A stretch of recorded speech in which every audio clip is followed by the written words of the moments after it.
சிறகடிக்க ஆசை சரியில்ல. டுடே எபிசோட்ல நம்ம முத்து இருந்துட்டு பயங்கர கெட்டப்போட சிந்தாமணியோட வீட்டுக்கு போகிறாங்க.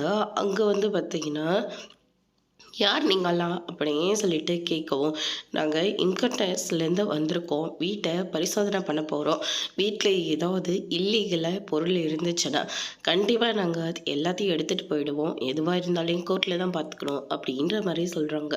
இதை கேட்ட உடனே சிந்தாமணிக்கு உடனடியாக ஃபோன் பண்ணி, இந்த மாதிரி அதிகாரிகள் வந்திருக்காங்க, நீங்கள் உடனடியாக எங்கே இருந்தாலையும் வாங்கக்கா அப்படின்ற மாதிரி சொல்கிறாங்க.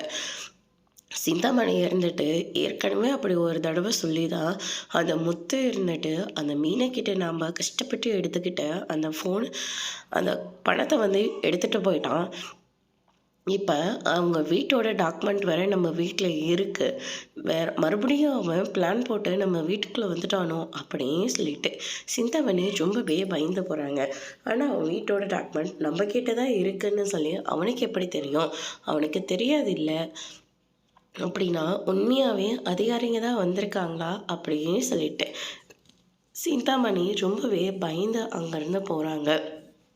அதுக்கடுத்து தான் முத்துவும் நம்ம ஸ்ருதி ரவின்னு சொல்லிட்டு ஆளுக்கு ஒரு பக்கமாக தேடிக்கிட்டு இருக்காங்க. அதே கபோர்டில் போயிட்டு முத்து பார்க்குறாங்க, அவங்களோட வீட்டோட டாக்குமெண்ட் அதில் தான் இருக்குது. அதை பார்த்த உடனே முத்து வந்து பயங்கரமாக ஷாக் ஆகுறாங்க.